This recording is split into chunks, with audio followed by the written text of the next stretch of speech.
আপনার ছেলেকে নিয়ে ঘুমাচ্ছেন, রাত 12টা বাজে, পৌষ মাসের দিনে প্রচন্ড ঠান্ডা, কুকড়ে গিয়েছেন ঠান্ডায় রাত 12টা। সেই সময় লেপের মধ্যে ছেলে পায়খানা করে দিয়েছে, বাচ্চা ছেলে। তখন মা রাগ হয়, আমার বেঁচে থাকতে ইচ্ছে করে না, ভগবান কেন মরণ দেয় না, মরণ দিলে বেঁচে যেতাম, আমার আর সহ্য হয় না। কত অ্যাডভার্টাইজ মা করে। দুঃখটা কোথায় দেখুন, বাৎসল্য প্রেমটা কোথায় দেখুন। তিনি বলছেন ছেলেটি পায়খানা করেছে, বলছে আমার কেন মরণ হয় না, কিন্তু একবার বলছে না আমার ছেলেটা কেন মরে না। বললে আর পায়খানা করতো না, আমার ভালো হতো। কিন্তু না, বাৎসল্য প্রেম বলছে আমার ছেলের জন্য আমার মরণ হোক, কিন্তু আমার ছেলের যেন কিছু না হয়।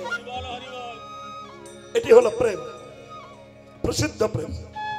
ধ্বংসের শত কারণ থাকিবা সত্ত্বেও যে বস্তু ধ্বংস হয় না তাকে বলা হয় প্রেম। রাধে রাধে। আর এই প্রেম যখন মানুষের মধ্যে আসে, কৃষ্ণ প্রেম, তখন মানুষ আর মানুষ থাকে না, মানুষের চৈতন্য হারিয়ে যায়, মানুষ বাহ্যিক স্মৃতি হারিয়ে যায়, মানুষের যোগ্য লজ্জা মান সম্মান কিছুই থাকে না। কৃষ্ণ প্রেমে পাগল কিংবা পাগলিনী হয়ে যায়। তাই রুক্মিণী তারকার, রুক্মিণীর নাম শুনেছেন? রুক্মিণী প্রত্যেকদিন ভগবান কৃষ্ণ ঘুম থেকে উঠে মুখ প্রক্ষালন করে, দন্তমার্জন করে, দাঁত মেজে মুখ ধুয়ে বসতেন। রুক্মিণী 1 গ্লাস গরম দুধ কৃষ্ণকে দিতেন। প্রসিদ্ধ প্রেমের একটু ব্যাখ্যা করছি।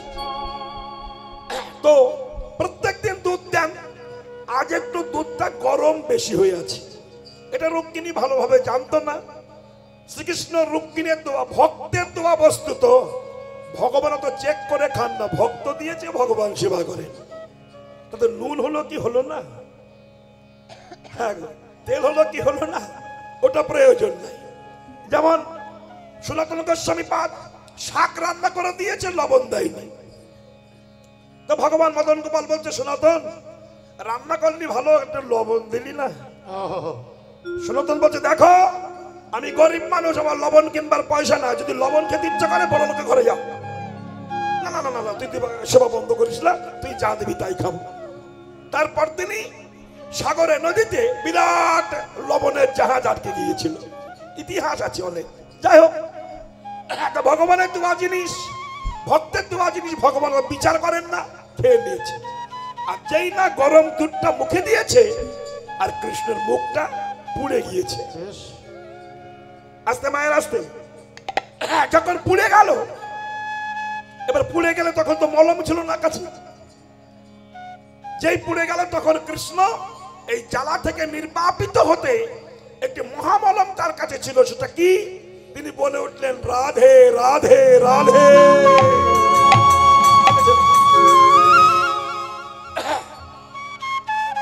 চমকে উঠলেন রুক্মিণী, হে কৃষ্ণ দয়াময়, তুমি যে সর্বক্ষণ রাধা রাধা বলো, আমি রুক্মিণী সত্যভামা কালিন্দী লক্ষণা কত অপরূপা সুন্দরী মহিষী আছি, আমাদের কি তোমার ভালো লাগে না? তুমি রাধা রাধা বলে ওঠো, কি নাই যা রাধার মধ্যে আছে আমাদের মধ্যে নাই? অনেক বউ অনেক মেয়ে নায়ক কিংবা স্বামীকে প্রশ্ন করে কি নাই আমার মধ্যে যা তার মধ্যে আছে? বাবা, শুধু দেহে যৌবন থাকলে ভজন হয় না, ভালোবাসা হয় না। কি নাই? কৃষ্ণ তখন কোন রুক্মিণী বল, রুক্মিণী তুমি রাধাকে কোনদিন দেখেছো কি? বলল না, আগে তাকে দেখো পরে বলো। রুক্মিণী ভাবলেন গাল পুড়ে গেছে, তাও কৃষ্ণ রাধা রাধা বলে ওঠে, না জানি রাধাটা কে, আমার তাকে একটু দেখতে হবে, একটু দেখবে। তাহলে রাধার সঙ্গে কৃষ্ণ প্রেম করেছেন মাত্র 10 বছর পর্যন্ত, তারপরে প্রেম হয়নি। তাহলে কৃষ্ণ ছাড়া বয়সে যদি 3 বছরের ছোট হয় রাধারানী, তাহলে 7 বছর বয়স কৃষ্ণ রাধারানী, আর 10 বছর ছেলে কৃষ্ণ। এই 7 বছরের মেয়ে আর 10 বছরের ছেলের সঙ্গে প্রেম হলো। এইবার কৃষ্ণ চলে গেল, তারপরে রাধারানীর সঙ্গে কোনো মিলন হয়নি। তাহলে কি প্রেম? এই জাগতিক জগতে প্রেম নয়, কামের প্রেম নয়, আত্মেন্দ্রিয় সুখের প্রেম নয়। রুক্মিণী ভাবল কবে বৃন্দাবন ত্যাগ করে কৃষ্ণ এসেছে, মথুরা লীলা করেছে, দ্বারকাধীশ হয়েছে, এখন তার বয়স অনেক হলো, এখনো রাধাকে ভুলতে পারে না। সে রাধাটা কে? এটাই প্রশ্ন। রুক্মিণী চলেছেন বৃন্দাবনে ব্রজভূমে রাধা রানীকে দেখতে। রাধে রাধে রাধে বলতে বলতে চলেছেন। হে বৃষভানু রাজনন্দিনী রাধা রানী, হে কৃষ্ণ সুখদায়িনী রাধা রানী, হে কৃষ্ণ বক্ষ বিলাসিনী রাধা রানী, আমায় দেখা দাও, আমায় দেখা দাও, আমায় দেখা দাও। যার প্রসিদ্ধ প্রেমে গোবিন্দ বাধা, আমি দেখতে চাই সেই প্রেমময়ী রাধা। কোথায় সেই রাধা? রাধা রাধা বলতে বলতে যখন ব্রজধামে প্রবেশ করেছেন রুক্মিণী, হঠাৎ দেখলেন একটা অপরূপা সুন্দরী নারী দাঁড়িয়ে আছেন। অপরূপা সুন্দরী, বিদ্যুৎ ঝলকের মতো রূপ থেকে ঝোল সরছে। রুক্মিণী ভাবলেন এই বুঝি সেই রাধা, এত সুন্দরী হবে। রুক্মিণী প্রণাম করতে গেছে। প্রণাম করছো কেন? কে তুমি? আমি রুক্মিণী। যাকে প্রণাম করছে তিনি হলেন রাধারানীর দাসী ললিতা সখী। ললিতা বলছে গো রুক্মিণী, তুমি যাকে প্রণাম করতে ভেবেছো, যাকে ভেবেছো আমি সে নয়, আমি সেই রাধার শ্রীচরণের দাসী ললিতা। রুক্মিণী ভাবলেন যার দাসী এত সুন্দরী, না জানি সে কত সুন্দরী হবে। যার দাসী এত সুন্দরী, না জানি সে কত সুন্দরী। রুক্মিণী বললেন হে ললিতা সখী, বলতে পারো রাধার কাছে যাব, কোথায় কিভাবে যাব? ললিতা বলল শোনো, রাধার কাছে যেতে গেলে 7খানা দ্বার ভেদ করে যেতে হবে। 7খানা দ্বার, আর প্রত্যেকটা দ্বারে আমার মতো একটা সখী দাঁড়িয়ে আছে। 7খানা দ্বার ভেদ করতে হবে। অত সস্তা না। আমরা রাধে রাধে বলে চিল্লে উঠি। পশ্চিম বাংলায় জন্মগ্রহণ করেছি, জয় নিতাই জয় গৌর বলতে চাই না, রাধে রাধে। বড় রাধা ভক্ত তুমি, রাধার কিছু বোঝো তোমরা? বুঝলে রাধে রাধে করতে না, 7খানা দ্বার ভেদ করতে হবে, তবে রাধার কাছে যাওয়া যাবে। একটুখানি তত্ত্বের দিকে আসবো। রাধাটা কে? আমরা জানি রক্ত মাংস তৈরি করা রাধা রানী একটা মেয়ে ছেলে প্রকৃতি, কিন্তু নয়। বলছেন ওয়ারা ধয়ুতিসা রাধা, যিনি আরাধনা করেন তিনি রাধা। এই রাধার কাছে যেতে গেলে 7খানা দ্বার ভেদ করতে। কোথা থেকে আসতে হবে? এরা পিঙ্গলা শিশুর মার পথের নিচে একবার পদ্ম সরোবর, প্রেম সরোবর, এখান থেকে উঠে আসতে হবে। 21,600 বার শ্বাসকে কন্ট্রোল করতে হবে। প্রত্যেকদিন ভোরবেলা উঠতে হবে। গঙ্গায় যমুনায় স্নান করুন, পুকুরে করুন, পদ্মাসনে বসুন। ব্রহ্ম মুহূর্তে সূর্যোদয়ের 1 ঘন্টা 36 মিনিট আগে পদ্মাসনে বসে প্রাণায়াম করুন। কুলন্ডিনী শক্তি জাগান। মণিপুর, মূলাধার, আজ্ঞা চক্র, অনাহত স্বাধিষ্ঠানকে ভেদ করুন। করে ইড়া পিঙ্গলা সুষুম্নার পথে এই পথ দিয়ে শ্বাস নিন, এই পথ দিয়ে ছাড়ুন। 21,600 বার শ্বাসকে কন্ট্রোল করুন। করে কামগীত কাম গায়ত্রী সাধন করুন।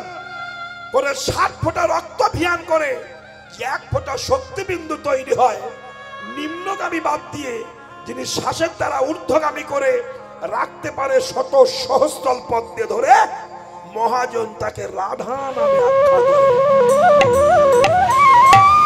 তাহলে 7টা দ্বার কি? এই মুখ একটা দ্বার, চোখ 2টি দ্বার, নাকে 2টি দ্বার, আর কান 2টি দ্বার। এই 7খানা দ্বার, 1 2 এ 2 এ 2, এর উপরে শত সহস্রল পদ্ম। 7ম দ্বার পরেও পর রাজা বৈঠত এখানে বসে আছেন। এবার ঊর্ধ্ব হইতে নিম্নগামী যার নাম ধারা, নিম্ন হইতে ঊর্ধ্বগামী তার নাম রাধা। ষড়ৈশ্বর্য ছয়টানে আছে অবস্থান ঊর্ধ্ববিন্দ দিয়া তাহে কইল শক্তি দান পুরুষ প্রকৃতি তাহে হইল আধা আধা বিচারিয়া গর্গমুনি নাম রাখিলেন রাধা।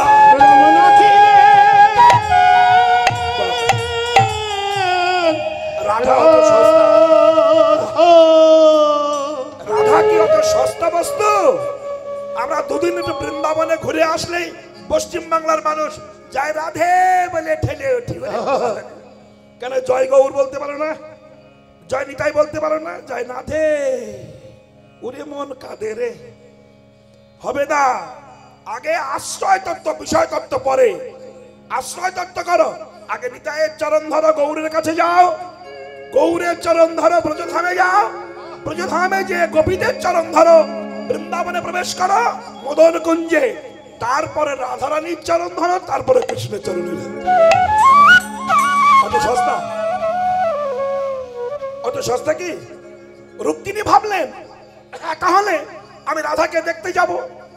রুক্মিণী চলেছেন, প্রথম দ্বারে ললিতা, দ্বিতীয় দ্বারে আরো সুন্দরী রমণী অষ্টসখী, তৃতীয় দ্বারে আরো সুন্দরী, মানে অসামঞ্জস্যরূপ মাধুর্য, কি অপরূপা সুন্দরী।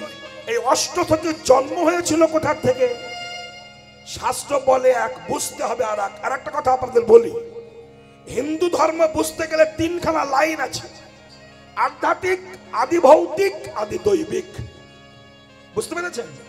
যার যেমন মনের ভাবনা সে তেমনি ভাববে। আধ্যাত্মিক, আদি ভৌতিক, আদি দৈবিক।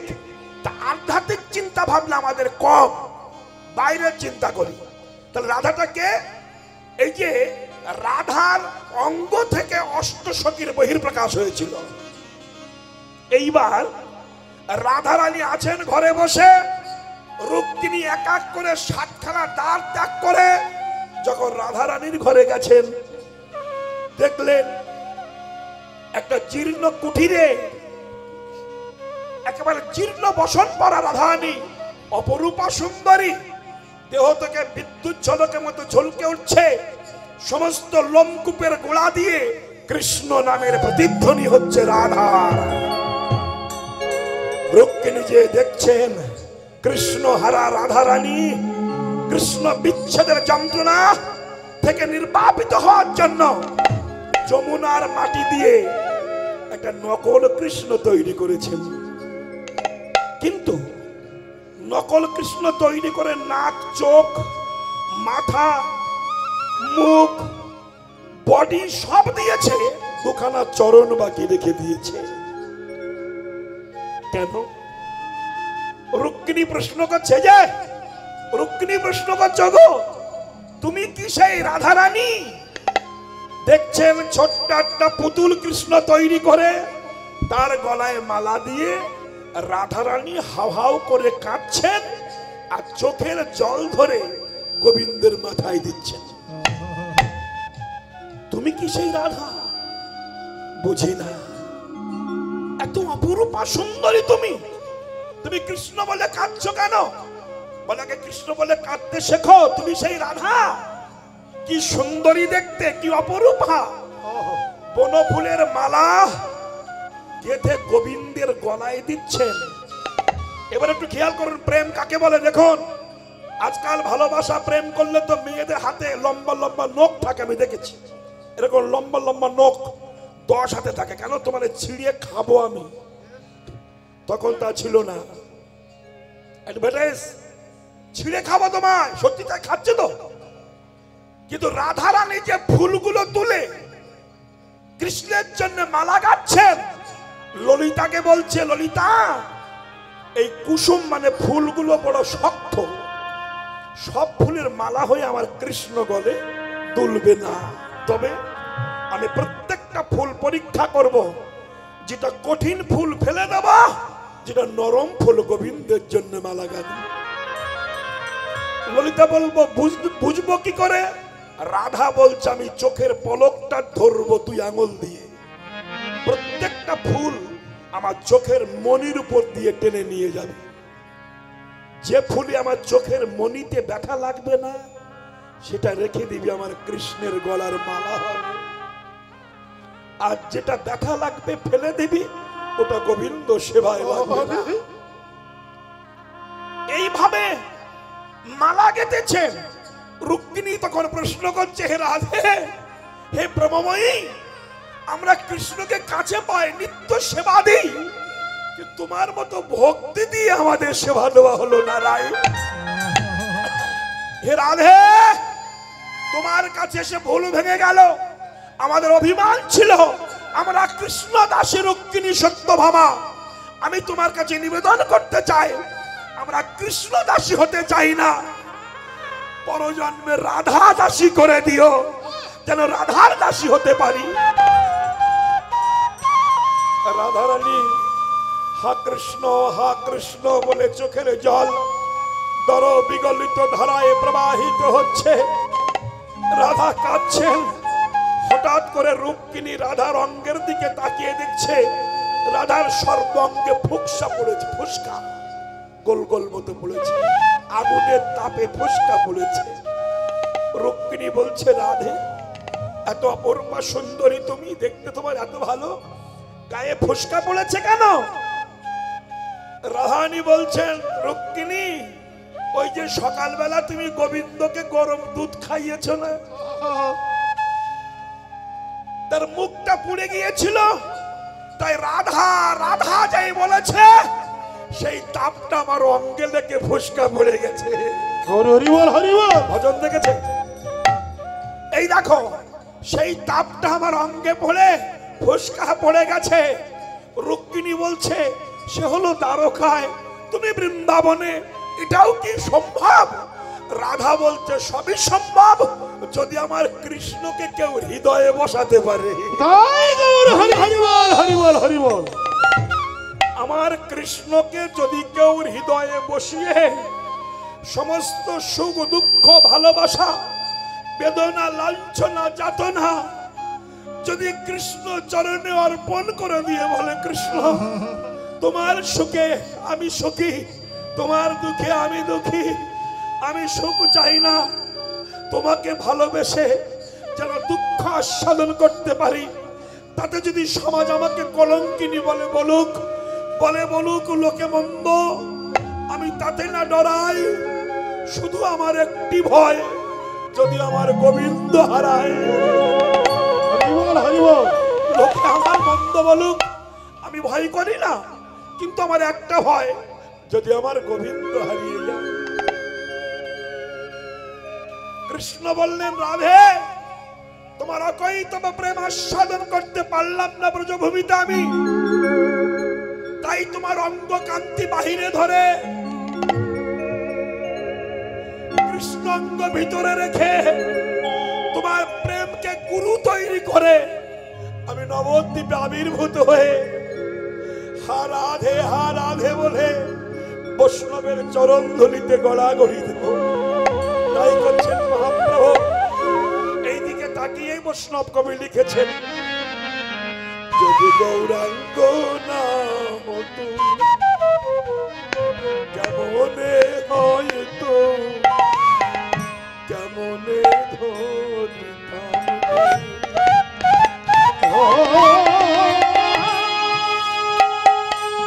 তাই গৌর হরিবল হরিবল হরিবল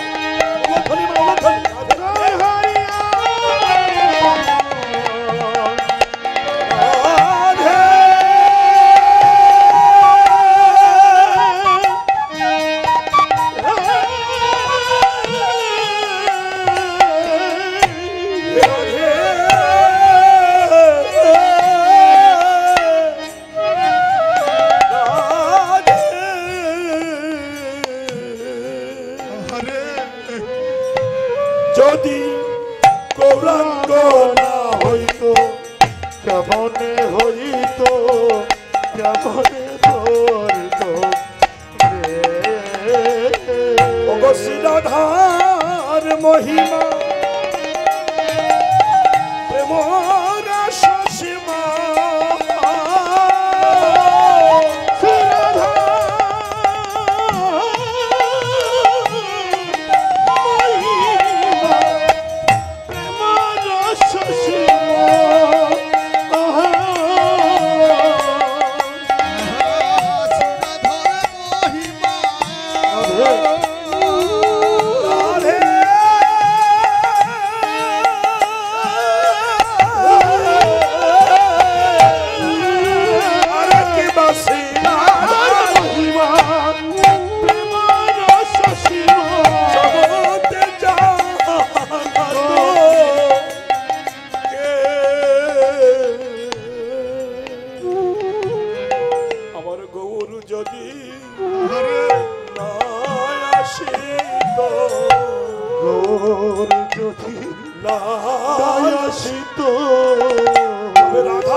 গৌরে সে লীলা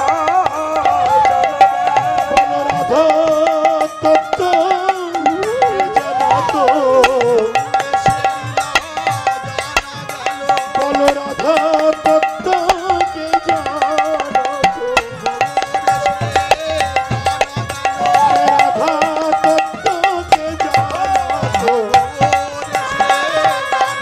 বল রাধা তত্ত্ব কে জানাতো। জয় রাধে জয় রাধে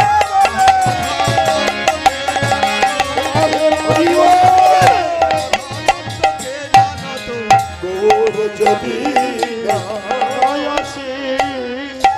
তাহলে হৃদয়ে যদি ভগবানকে বসানো যায়, এই যে বাবা এখানে বসে অনেক দূরে সম্ভব পাওয়া যায়।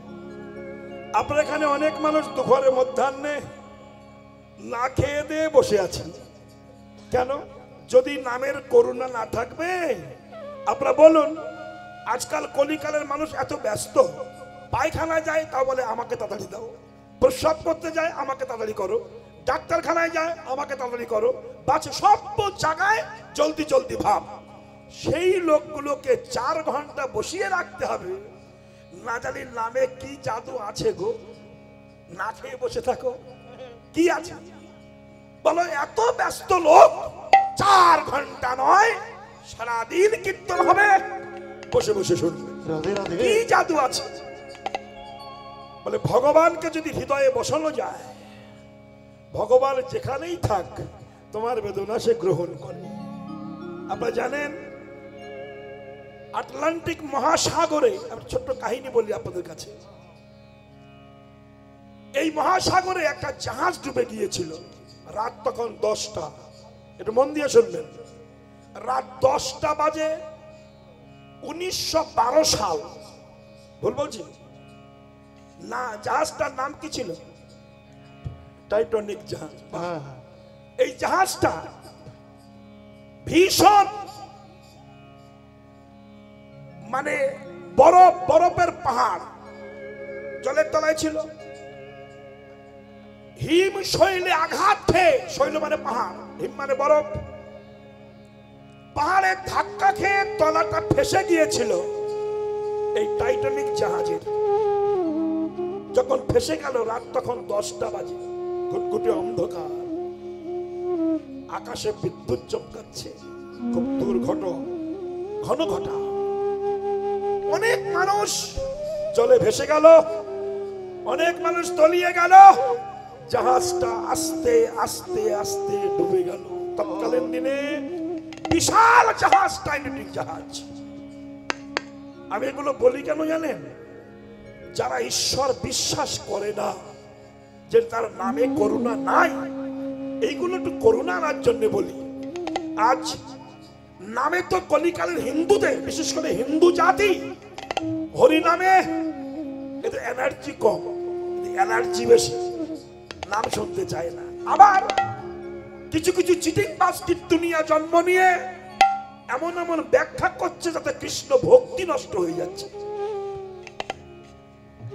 সে বোঝে না যে নামের কি মহিমা। যখন রাত 10টা বাজে, টাইটানিক জাহাজটা আস্তে আস্তে, বিশাল জাহাজ, ফুটবল খেলার মাঠ ছিল সেই জাহাজের মধ্যে, বল খেলা করা যেত, সব ডুবে গেল, ভেসে গেল। কিন্তু কর্নেল গ্রেসি, নাম হচ্ছে গ্রেসি, লিখে রাখুন, কর্নেল গ্রেসি জলে ঝাঁপ মেরে বললেন, হা কৃষ্ণ করুণা সিন্ধু দীনবন্ধু জগৎপতে গোপেশা গোপিকা কান্ত রাধা কান্ত নমস্তুতে। রাধে রাধে। কর্নেল ঝাঁপ মেরে বলল, নাম গ্রেসি, গ্রেসের স্ত্রী কৃষ্ণ ভক্তি প্রদায়িনী, এই জন্য স্ত্রী ভাগ্যে পুরুষ ধন্য হয়, স্ত্রী ভাগ্যে পুরুষ ধন্য হয়। তৎকালীন ছিল, এখন আর নাই, এখন তো সর্বনাশ।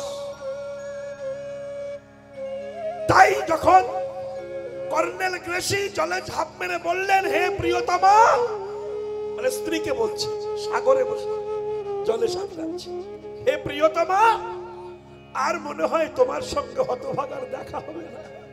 আরে এই বুঝি শেষ দেখা, এই দেখা আমার শেষ। তুমি ভগবানকে জানাও, আমার যদি মৃত্যু হয় আমার আত্মা যেন গোবিন্দ চরণ প্রাপ্তি হয়। দেখেছে কোথায় কর্নেল গ্রেসি? সাগরে। শুনতে পেলেন তার স্ত্রী কৃষ্ণ ভক্তি প্রদায়িনী ঠাকুর ঘরে ঢুকে ভগবানের দুটি চরণ হৃদয়ে ধরে বললে, হে জগৎ স্বামী, আমার গৃহস্বামী বড় বিপদে পড়েছে গো, তোমার করুণার হস্তে স্পর্শ করে তোমার ভক্তকে তুমি রক্ষা করো।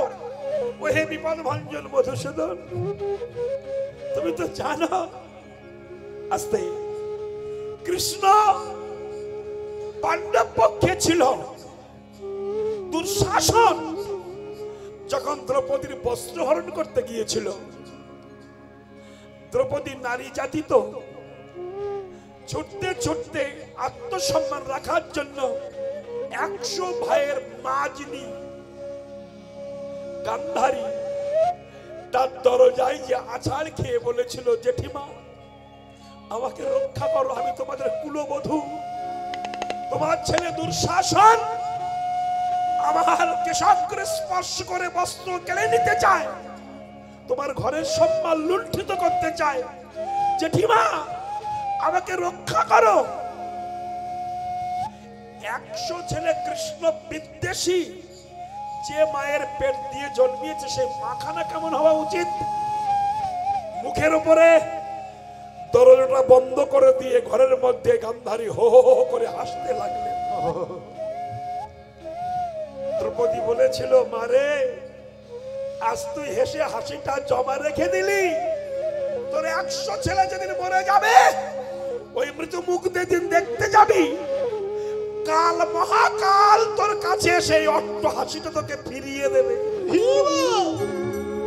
তখন কেউ নাই, কাপড়টা দুঃশাসন টানছে, যখন টানছেন দ্রৌপদী এক হাত দিয়ে হে কৃষ্ণ রক্ষা করো, তাও যখন রক্ষা করতে পারছে না সম্পূর্ণ বাহু তুলে বলল, হে ভক্তের ভগবান তুমি রক্ষা করো। যেই বলেছে ভক্তের ভগবান রক্ষা করো, বৈকুণ্ঠে ভগবানের পাশে লক্ষ্মী বসেছিলেন, লক্ষ্মীর কাপড়ে টান পড়েছে। হঠাৎ প্রভু আমার কাপড়ে টান পড়ছে কেন? বিষ্ণু ভগবান বললেন, লক্ষ্মী আমার ভক্ত বড় বিপদে পড়েছে। লক্ষ্মী বলল, যাও তুমি ওকে বস্ত্র দাও। ভগবান নিজে এসেই বললেন, দ্রৌপদী এই না, অলক্ষ্যে তুমি আমাকে দেখো, আর কেউ দেখবে না। লাখে লাখে বস্ত্র দিলে। কর্নেল গ্রেসির স্ত্রী বলল, সেদিন তুমি ভক্তকে রক্ষা করেছিলে, আর আজ আমার স্বামীকে তুমি রক্ষা করতে পারবে না।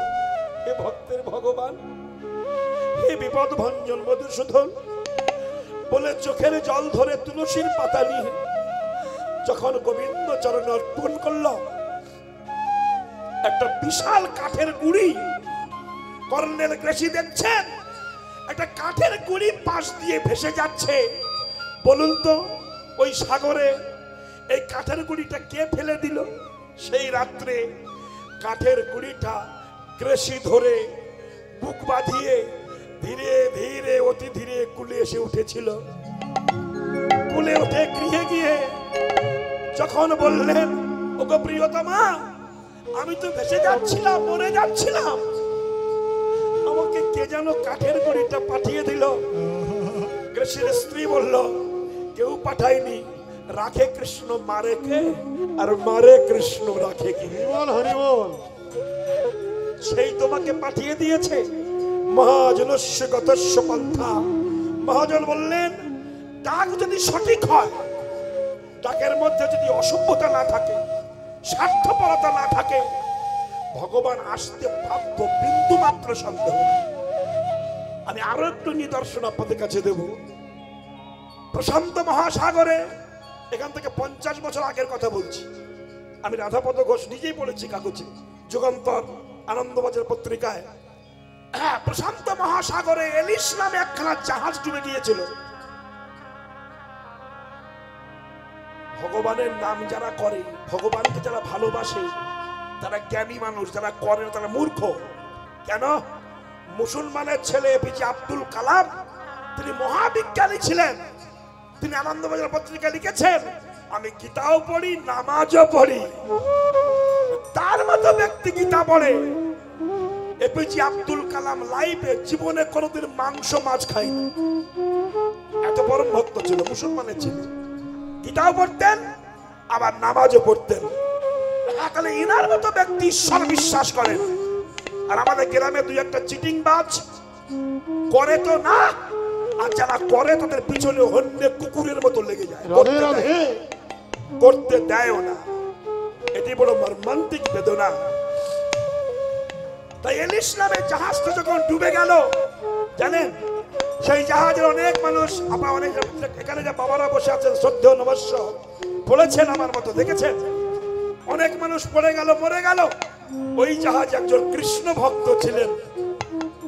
হেডিংটা আমি পড়েছিলাম যুগান্তর পত্রিকায়, বড় বড় করে দিয়েছিল। আমার আজও মনে আছে, 50 বছর আগের কথা বলছি, আজও মনে আছে। সবাই তলিয়ে গেল। একজন কৃষ্ণ ভক্ত, গলায় মালা, তিলক, চৈতন্য, প্রসাদ ভোজি, হাতে জপের মালা। যেই দেখলো সবাই তলিয়ে যাচ্ছে, মালাটা হাতে নিয়ে হা কৃষ্ণ গোবিন্দাই বলে জলে ঝাঁপ দিয়ে পড়লেন। হে গোবিন্দ, তুমি মাতৃগর্ভে রক্ষা করেছিলে, মায়ের গর্ভরূপ সাগরে যদি তুমি রক্ষা করতে পারো, তাহলে পৃথিবীর সাগরে তুমি রক্ষা করতে পারবে না কেন? প্রিয় বিশ্বাস, যেই ঝাঁপ দিয়ে পড়লো, ভক্তের আকুল ডাকে বিশাল একটা কচ্ছপ, বিশাল কচ্ছপ প্রশান্ত মহাসাগরের ঢের সঙ্গে পাল্লা দিয়ে ওই কৃষ্ণ ভক্তকে কচ্ছপের পিঠের উপরে 3 দিন বাঁচিয়ে রেখেছিল। 3 দিন, এটা সম্ভব? 3 দিন বাঁচিয়ে রেখেছিল। যখন ডেড বডি খোঁজ করতে এলো, দেখলো একজন জলে ভাসছে। দূরবীন দিয়ে দেখে তাকে তুলে নিল।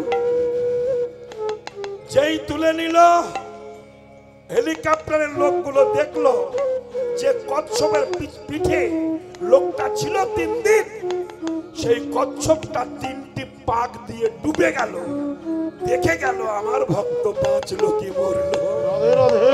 হ্যাঁ, বুঝেছেন? এগুলো ভাবেন আপনারা শুধু ধেই ধেই করে কীর্তন নাচ আর গল্প, এটা কীর্তন নয়। যে কীর্তন শুনে অভক্তের হৃদয়ে ভক্তি জন্মাবে না, সে কীর্তন শুনে লাভ হবে না, তাতে সর্বনাশ হবে। আমি কত প্রমাণ দেবো, এগুলো যার জন্য সাক্ষাৎ প্রমাণ, চাক্ষুষ প্রমাণ। যারা ঈশ্বর বিশ্বাস করেন না, আমি তাদের জন্য অ্যাডভার্টাইজ গুলো করছি, এগুলো মিথ্যা নয়, পরম সত্য কথা।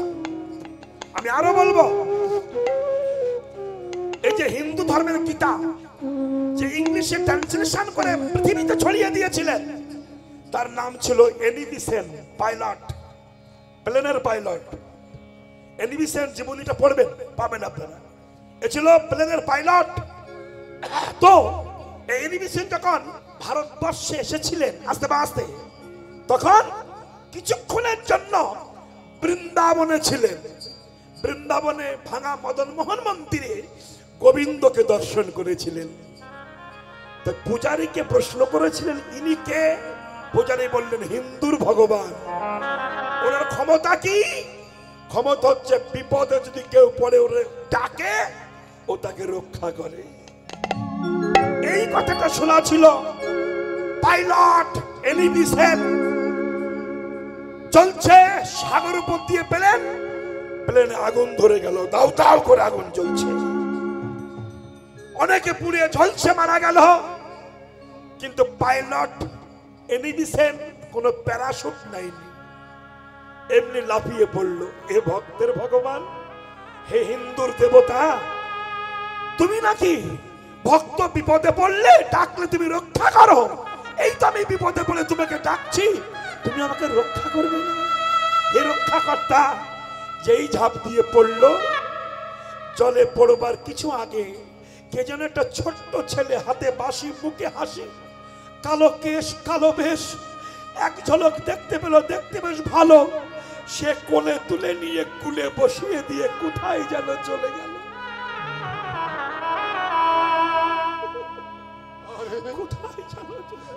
আরে কে যেন কোলে তুলে নিয়ে কুলে বসিয়ে দিল। মা যেমন সন্তানকে কোলে নিয়ে যত্ন করে নিরাপদে বসিয়ে দেয়, ভগবান এনিমি সেলকে কোলের মধ্যে তুলে নিয়ে বসিয়ে দিয়েছে, আর দেখতে পাইনি। হেলিকপ্টার সরকার পক্ষ যখন ডেড বডি খোঁজ করতে গেছে, তখন দেখলো দূরবীন দিয়ে দেখছে বালু চরে একজন বসে আছে। তাকে তুলে নিয়ে দেখলেন প্লেনের পাইলট এনিমি সেল। প্রশ্ন করা হলো, চলুন আপনার দেশে দিয়ে আসি। এনিমি সেল চোখের জল ঢেলে বললেন, আমি ভাবি মনে মনে যাব না দেশে ফিরে, যে আমাকে রক্ষা করেছে তারা দেখতে যাব মধুর বৃন্দাবন। চোখের জল ঢেলে হা কৃষ্ণ বলতে বলতে বৃন্দাবনে গিয়ে দাঁড়িয়েছেন। ওগো মদন মোহন, ওগো বিপদ ভঞ্জন মধুসূদন, ওগো ভক্তের ভগবান, তুমি আমাকে দেখা দাও, কৃপা করো। তোমাকে চিনতে পারিনি বলেই তোমায় মূল্য দেয়নি। আজ বিপদে পড়ে বুঝেছি প্রভু, মানুষ যদি সময় থাকতে তোমাকে ডাকতো, তাহলে মানুষ সংসারের যাতনে এত ভোগ করতে হতো না। মানুষ বোঝে না গো, মানুষ নিজেই মালিক হতে যায়, আর মালিক হতে যেয়ে স্বয়ং মালিককে ভুলে যে এত ব্যথা পায়। আমি দেখলাম তুমি বড় লোক ছোট লোক বিচার করো না, তুমি ছোট জাতি বড় জাতি বিচার করো না, সবাইকে সমান দিয়েছো, কিন্তু আমি তোমাকে চিনতে পারি।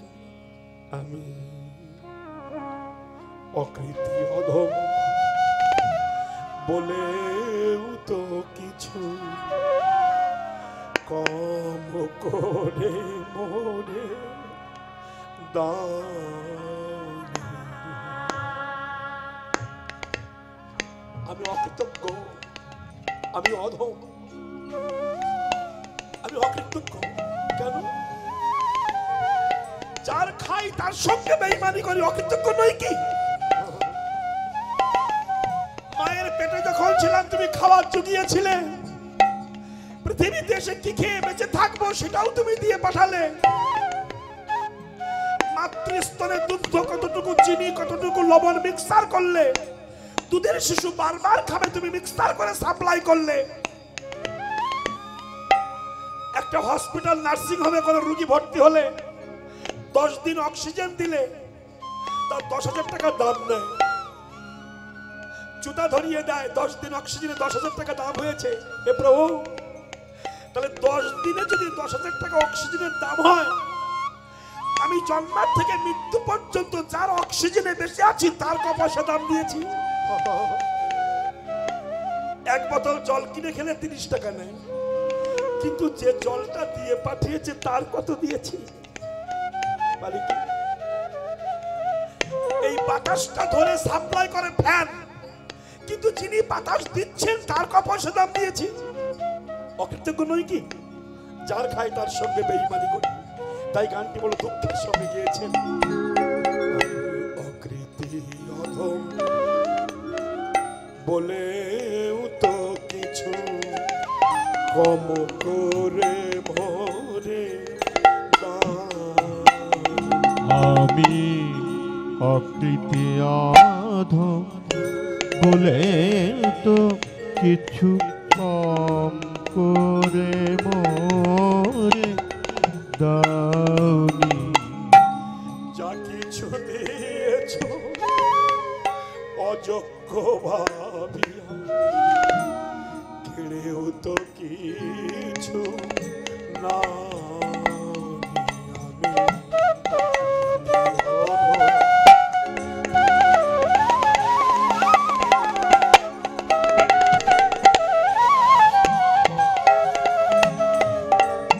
তোমার আশিস কুসুম ধরি নাই শিরে,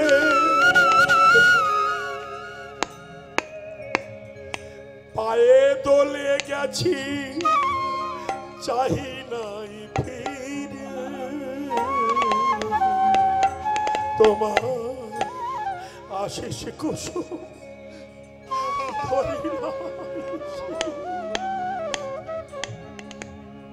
যখন যৌবন ছিল, চলবার শক্তি ছিল, কুসঙ্গে জীবন কাটিয়ে দিয়েছি। কত গুরুজন বলেছে একটু হরি ভজন কর, করিনি। তোমার পূজার আশীর্বাদের ফুল আমি পা দিয়ে মারিয়ে গেছি, মাথায় তুলিনি। আজ বিপদে পড়ে তোমাকে চিনতে পেরেছি প্রভু, আমায় ক্ষমা করে দিও। আমি বড় বিপদগ্রস্ত গো। যাদের আপন ভেবে ঘরে ছিলাম তারাও আমার আপন নয়। এখন বুঝলাম জগতে তুমি বিনা আপন জনা আর খুঁজে পাই না গো। খুঁজিয়া দেখেনু আমি এ সারা সংসার, কৃষ্ণ বিনা আপন জনা কেহ নাহি আর। কৃষ্ণ ছাড়া জগতের কেউ থাকতে পারে না। তাই প্রভু মনে বড় ব্যথা, তোমার আশিস কুসুম ধরি নাই শিরে, পদে দোলে গেছি চাহি নাই ফিরে। আশিস কুসুম ধরি নাই শিরে, পদে দোলে গেছি চাহি নাই। আমি যা কিছু চেয়েছি সবই তো পেয়েছি, প্রতিদানে কিছু চাই। আমি অকৃতি বলে কিছু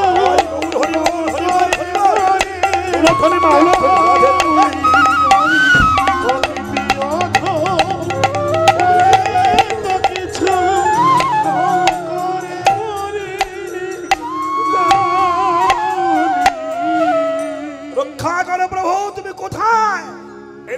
বৃন্দাবনে যে ভাঙা মদন মোহন কুঞ্জে যে দেখলেন যে আমাকে রক্ষা করেছিলেন, ওই তো সেই তো দাঁড়িয়ে আছে, হাতে বাঁশি, মুখে হাসি, কালো কেশ কালো বেশ। ওই তো যে আমাকে কোলে তুলেছিল, ওই যে লাফ মেরে পড়েছে। পূজারী বলল, দাদা কে আপনি? আমি পাইলট এলিভিসেন। কি হেতু আগমন? হে পূজারী, আমার প্লেনে আগুন ধরে গিয়েছিল, তাই বিপদ ভঞ্জন মধুসূদনের নাম করেছিলাম। উনি আমাকে তুলে দিয়েছে কুলে, তাই ওনাকে দেখতে এসেছি। উনি কি কথা বলতে পারেন না? না। ওনার হাতে লেখা কোনো গ্রন্থ আছে? বলে না, হাতে লেখা নেই। বলেছিলেন আছে। কি নাম? শ্রীমদ্ ভাগবত গীতা, সংস্কৃত ভাষায় লেখা একটা গীতা আমাকে দেবেন? এনিবিসেনকে একটা সংস্কৃত ভাষার গীতা দেওয়া হলো। সেই গীতাটা বুকে ধরে এনিবিসেন স্বদেশে ফিরে যে ইংলিশে ট্রান্সলেশন করলেন, করে সারা পৃথিবীতে গীতাটা ছড়িয়ে দিলেন। দিয়ে বলছেন, গো তোমরা একবার গীতা পড়ো, যদি না পড়তে পারো গীতা কেন একবার হৃদয়ে ধরো, যদি তাও না পারো একটা কোনো তুলসীর পাতা তার বুকে দাও, যদি তাও না পারো শুধু মুখে হাগিতা করো, তাই তোমাদের কৃপা হয়ে যাবে। তাহলে আপনারা বলুন, তারা বিদেশি, স্বদেশী নয়, হিন্দু নয়, তাও তারা কৃষ্ণ প্রেমে পাগল হয়ে গেছে। আর আমরা পশ্চিম বাংলার হিন্দু জাতি, স্বয়ং ভগবান গৌর হয়ে নবদ্বীপ এসেছেন, আমরা তাকে চিনতে পারলাম না। ঘরের ভাত পরে খেয়ে গেল, আমাদের ভাগ্য হলো না। এ বড় মর্মান্তিক বেদনা। তাই গৌরাঙ্গ মহাপ্রভু ভাবলেন, এই পশ্চিম বাংলায় আমি থাকবো না। কেন? পশ্চিম বাংলার হিন্দুরা ভালো না। এরা একাদশীতে মাংস খায়, অমাবস্যা পূর্ণিমায় কুসঙ্গ করে, হরিনাম করে না, আর আমার ভক্তদের ক্রিটিসাইজ করে, উপহাস করে। পশ্চিম বাংলার হিন্দু পচা হিন্দু, এখানে থাকবো না। তাই মহাপ্রভুর ইচ্ছা হলো আমি পশ্চিম বাংলা ত্যাগ করে চলে যাব। সত্যি চলে গেছে। আর চলে গেছে বলেই আজ এত চিটিং বাস কীর্তনিয়ার জন্ম হচ্ছে। কেন? যে দেশে মহাপ্রভু নাই সে দেশে তো প্রাদুর্ভাব হবে, শত্রুপক্ষের উদয় হবে।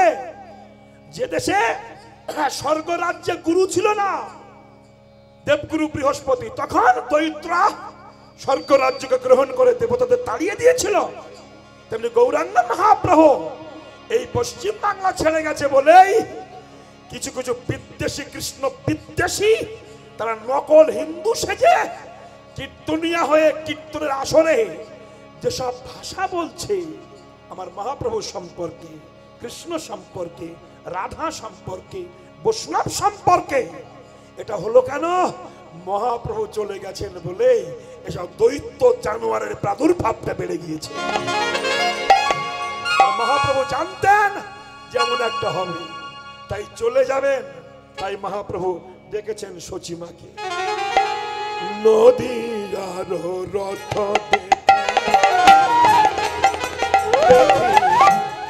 সচিমায়ে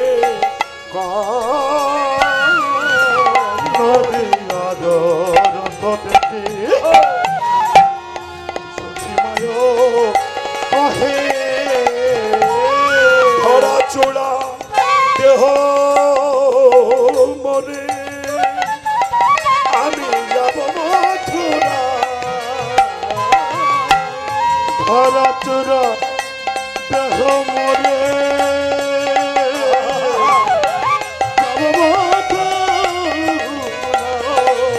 আমি আর নবদ্বীপে থাকবো না, নবদ্বীপে থাকবো না গো। আমি লীলা চলে যাব চলে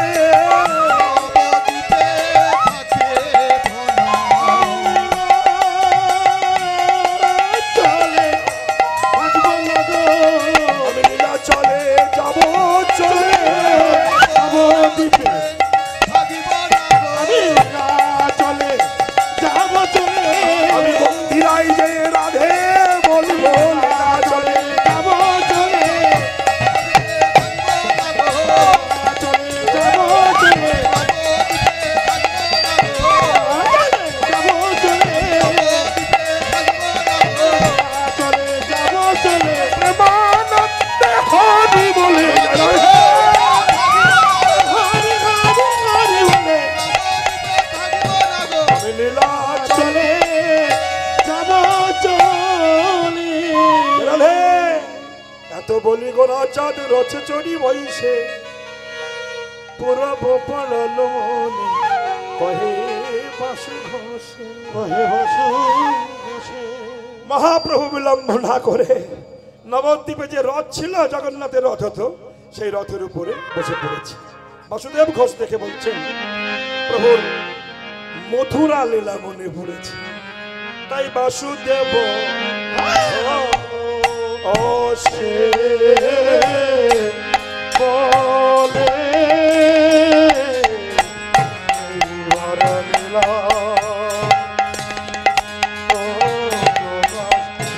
বলো Basudeb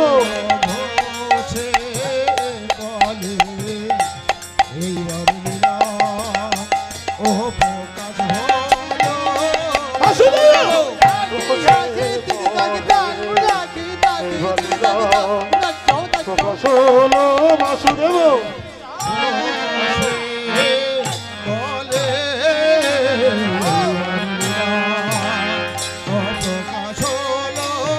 Basudeb Dene nake dene dene nake dene dene trigger da dene da dene da dene dene da dene dene da dene da dene yaad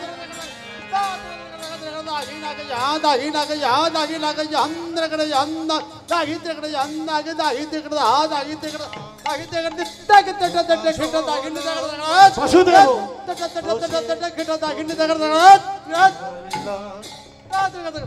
hina ke yaad da hina ke da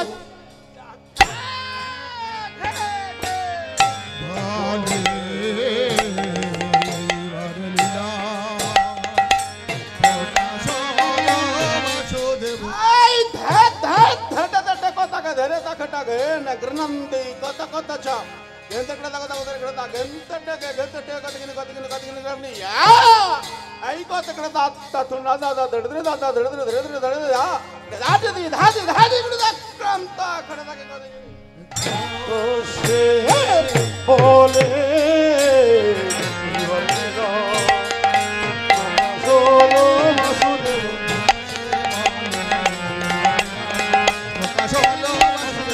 Ghosh বসে বলে হরিলা প্রকাশ হলো বাসুদেব বসে বলে হরিলা প্রকাশ হলো বাসুদেব বসে বলে হরিলা প্রকাশ হলো বাসুদেব বসে বলে হরিলা প্রকাশ হলো বাসুদেব বসে বলে হরিলা প্রকাশ হলো বাসুদেব বসে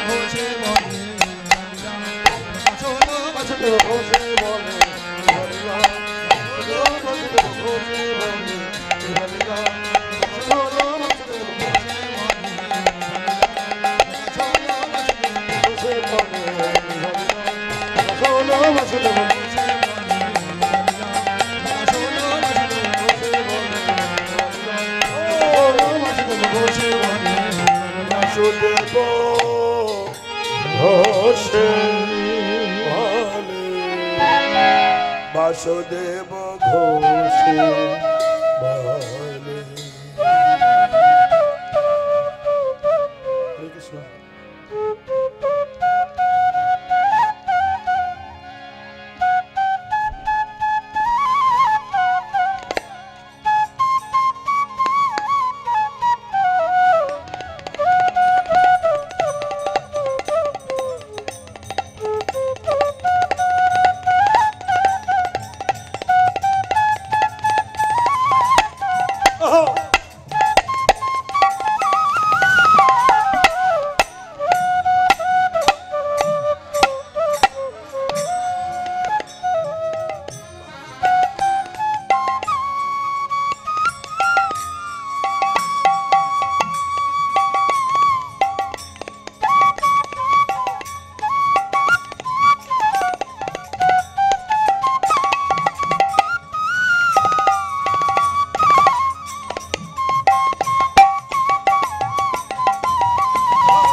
একই মধুর লীলা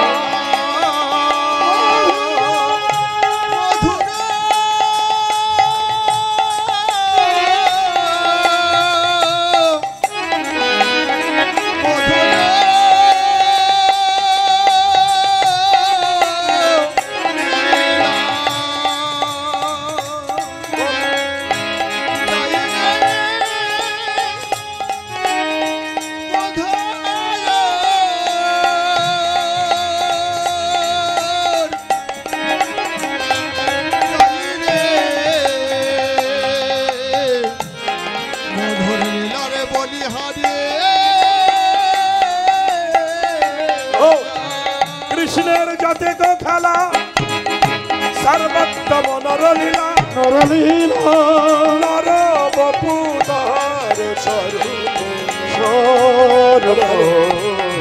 সদন কর নাম কিশোর নাট বন নরলীলা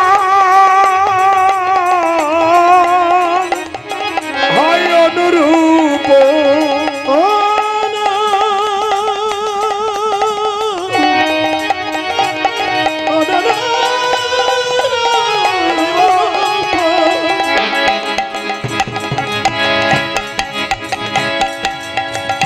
জয় রে লীলা লীলা লীলা বলি বলি হরি বলি হরি। এখানে সবাইয়ের চরণে আমি করি কোটি নমস্কার সবে মিলে চরণ ধুলি দেহ মস্তকে আমার